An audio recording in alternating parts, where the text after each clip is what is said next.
Hello, everyone. I'm Nancy Lucier from AVI-SPL. Welcome back to the collaboration space. And today we're going to be exploring the intersection of technology and education.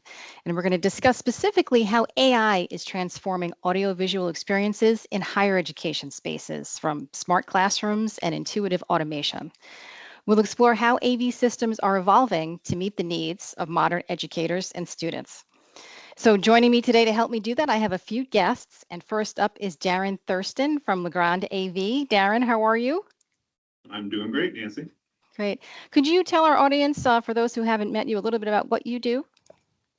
Yeah, so I'm the general manager of the Luxel and Vaddio brands at Legrand AV, responsible for our camera and networking products. And education has always been kind of a sweet spot and a big focus for the Vaddio brands since its inception. So this is something near and dear to my heart. Great. Well, I'm glad you're here today. And also joining me is a returning guest, Kevin Schornhorst from AVI-SPL. Thanks for coming back to the Collaboration Space podcast.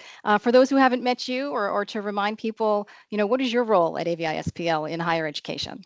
Yeah, thanks, Nancy. Always fun to get to do the podcast and get to hang out a little bit.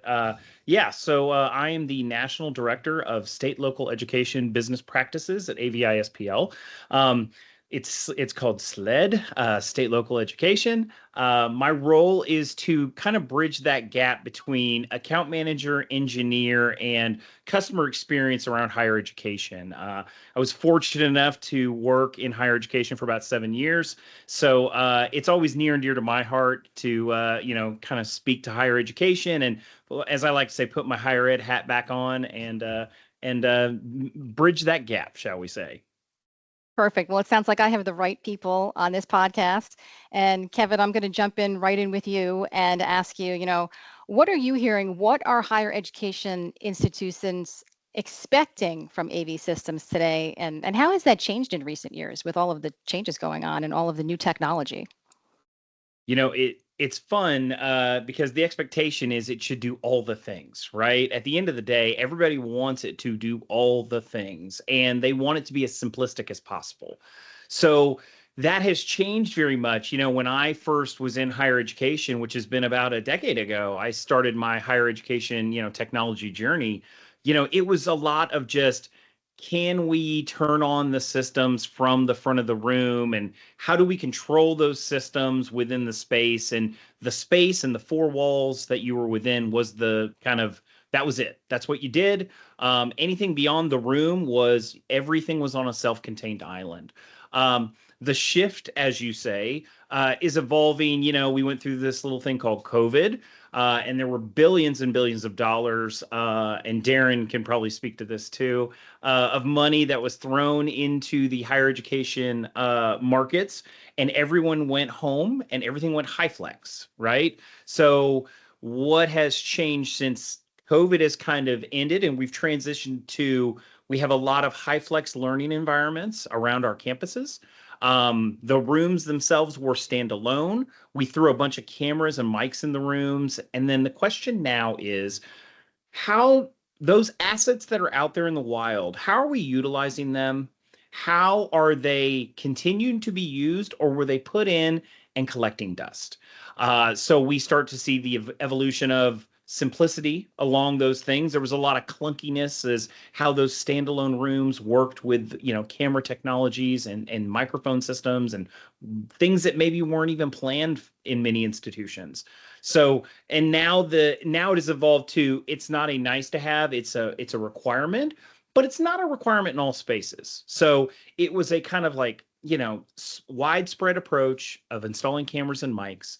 And now it's evolved to, well, how are we using those? And how do we now look to update those systems, or, use those existing camera technologies that we have, maybe get some firmware updates that do more intuitive things for us. And Darrin, is that kind of what your experience too, what you're hearing from Vaddio customers? Yeah, the other thing on an interesting point that we've talked to some of the AV directors, that their investment is actually tied to how they're attracting tuition dollars. There's more and more non-traditional students that may be that flex hybrid model, and they see as AV as how they can retain that tuition dollars. So we are seeing a much more interest as it is to the business end of education, of seeing the investment that they're willing to do, where previously, everything was in office, and like Kevin said, it was, I'm in the room, I'm on an island. They're starting to see the opportunity to expand that footprint beyond just their local campus. So we see that as a positive aspect, but it also adds that complication again. How can we make that really simple, no matter what environment or what learning mode they are in, to bring everybody to have the same presence in that engagement and collaboration? Yeah, and a really easy experience. And you've both led right into my next question. Kevin, you talked about I want the system to do all the things. And Darrin, you want to do all the things without me working for it and for it to just work, right? So let's talk a little bit about the role of AI in room automation. So Darrin, maybe I'll kick this question off with you. How is AI being used to automate AV systems? And what does that look like in a real world classroom or conference room or lecture hall? And this is one of the emphasis. We're at the early stages of this. I put AI as kind of like dial-up modems in 1990. There was a mass acceleration. So we're just at the early stages of this. One of the things that these first generation AI algorithms, especially on the AV manufacturing side, really focus on that small meeting space. So that environment is much more controlled. I have a singular camera. I may have 8 or 10 people with talking heads around a table. But think of an active learning room where I have pods, everything. I'm going to have multiple cameras, multiple audio.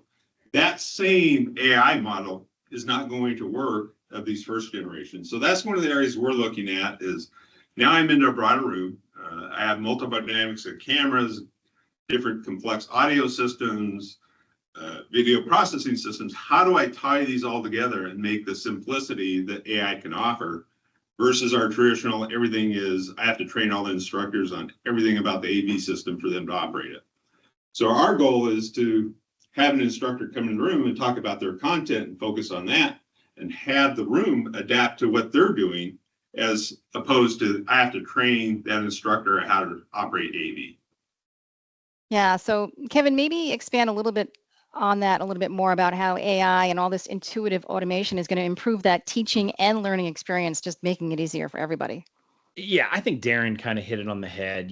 We need to find technologies that let instructors be instructors, right? They don't need to be, and they cannot be in technologists. They tend to shy away from those things. They still want those chalkboards and those VHS tapes every so often. So we have to find a way to accommodate them as much as possible. So the technologies that I'm most excited about are things that embed AI within it. So, it used to be 10 years ago, if you wanted multi-camera systems in a room, that was literally camera operators, technical directors, and people calling shots. Now we're getting to the point where AI is doing that job for us. And I look at AI, AI is the thing that makes our lives a little easier, makes it a little more simplistic, doesn't make me do repetitive tasks over and over, so I can focus on other things.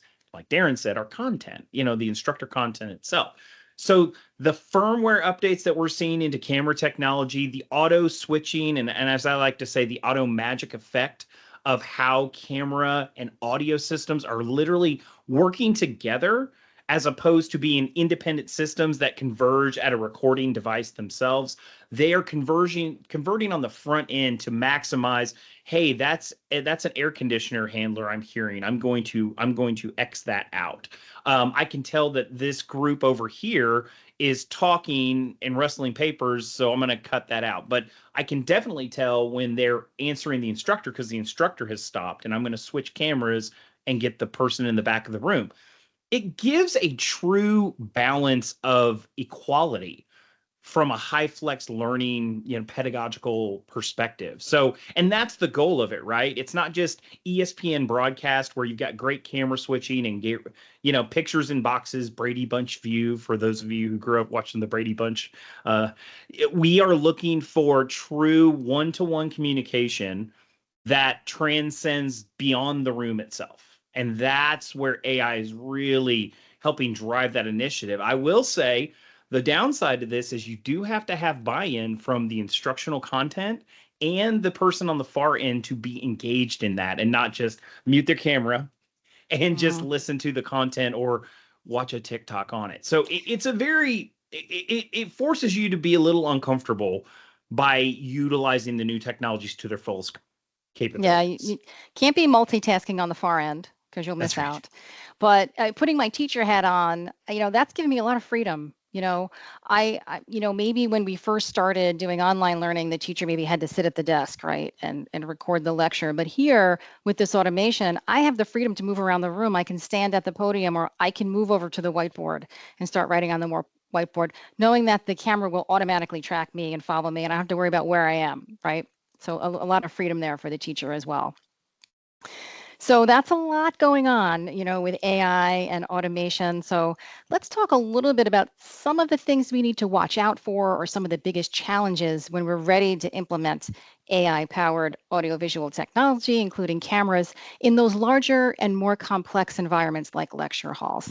Darrin, can you kick that off for us? Yeah, and kind of Kevin's point, one of the bigger challenges in AI implementation in the models is the potential for falsing. So it can make poor decisions because it has been trained to not maybe understand what a whiteboard looks like.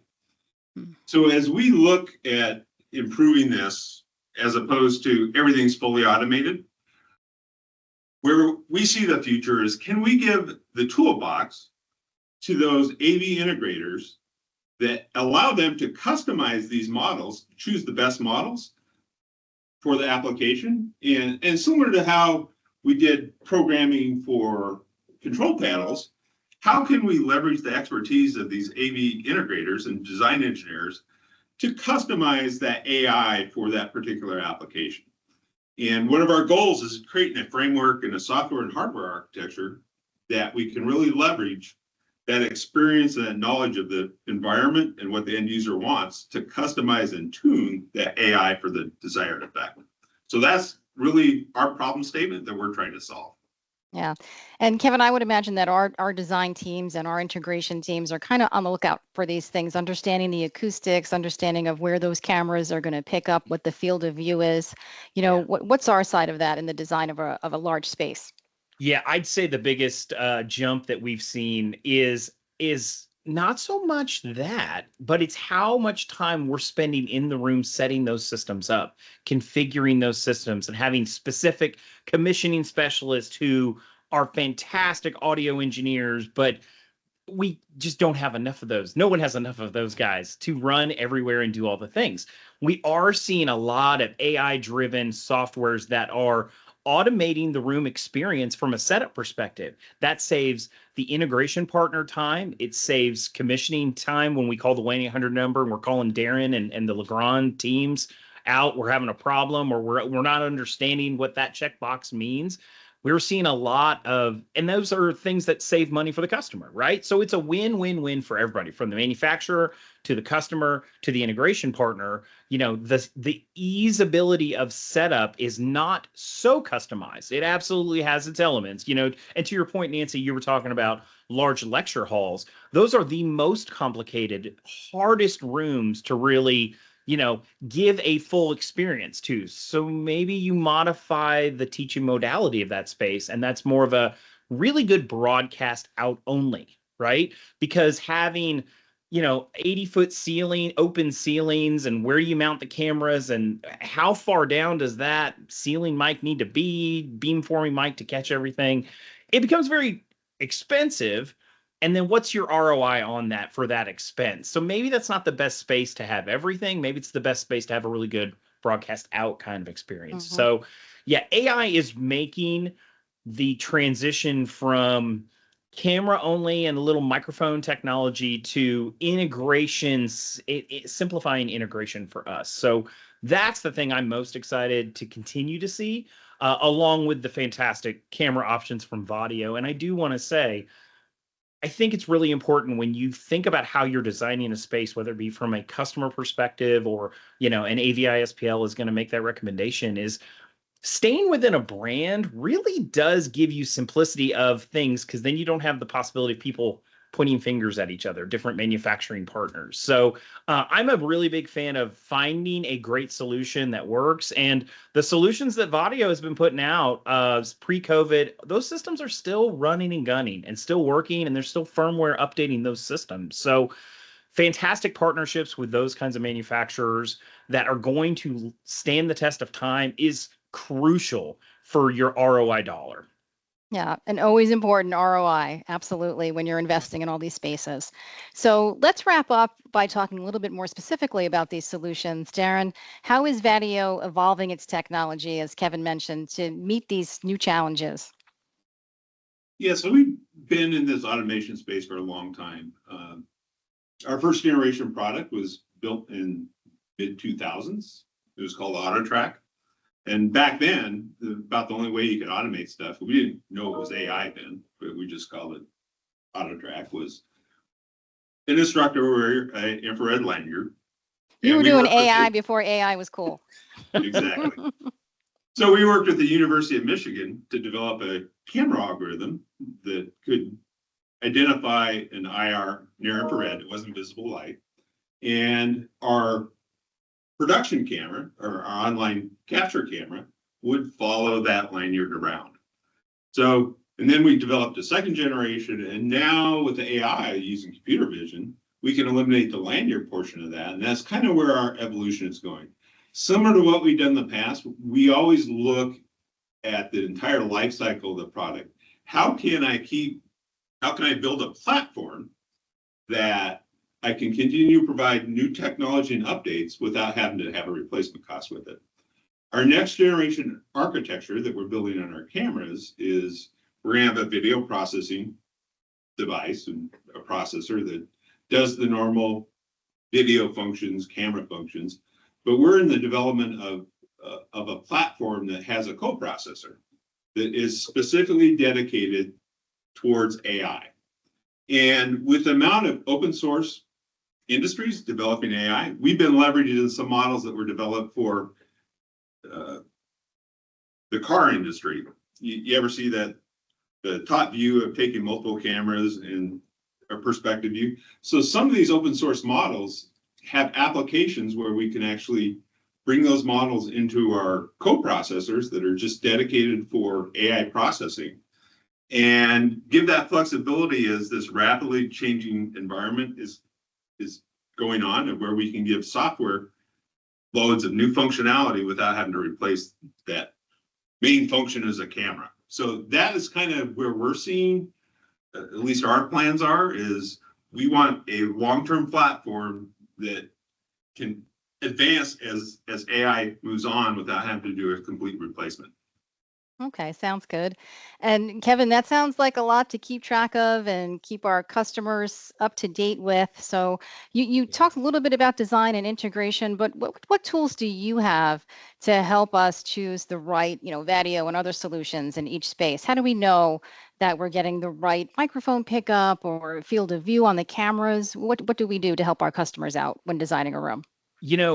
The technology that we implement these days is literally second to none. 5 to 10 years ago, we did everything on an Excel document, and we expected everyone to understand what that meant, right?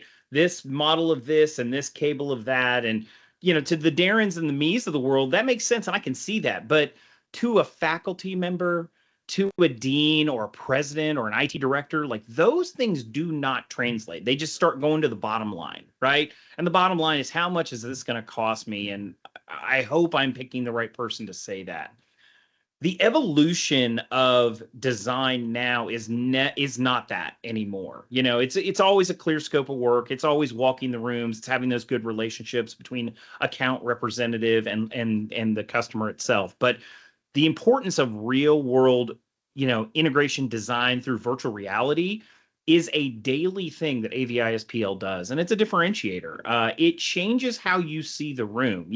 What is that large lecture hall going to look like from the person in the back of the room? Because you're building things to a budget instead of building things to, how's that teaching and learning going to change for the person in row 1 and the person who rolled in and is in the wheelchair accessible chair in the very back of the room? They deserve the quality of the same kind of learning environment as everybody else. So the virtual reality services that AVI-SPL provides gives that real world, put yourself in that person's exact place in the room and show the difference between a projection screen at the front versus a direct view LED wall, and see how the different pixel pitches affect that and how the different lumen counts affect what they're doing. Do we need to add differentiating screens? If it's a high flex model, how are you going to put everything up on one big screen at the front? There's 500 people in the room. Perhaps do we need to have breakout areas where we have tables that and chairs and screens that show the far end participant, but also let you do breakouts to, utilize the teaching and learning differently in small groups. People learn differently. So to see what the audio acoustics are going to be of a room, my favorite thing is I used to play the Atari game Asteroids back in the day, and you would shoot the little, asteroid and it would blow up and fly all over the screen. We're doing the exact same thing in virtual reality, where you blow it up and you see the bounce of how much echo you're going to have in the room. Well, we need to add some acoustics. Legrand has a solution for that.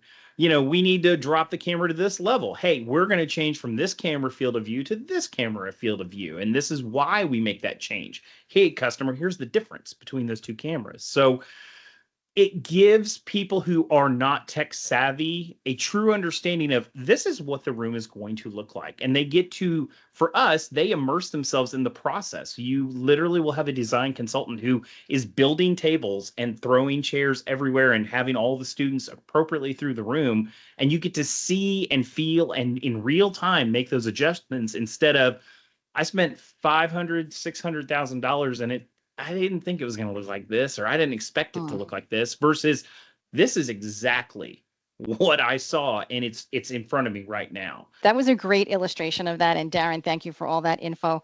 Well, Kevin and Darrin, a lot of great insights for our higher education customers. Thank you so much for joining me today in the collaboration space. I very much appreciate your time. Thanks, Nancy.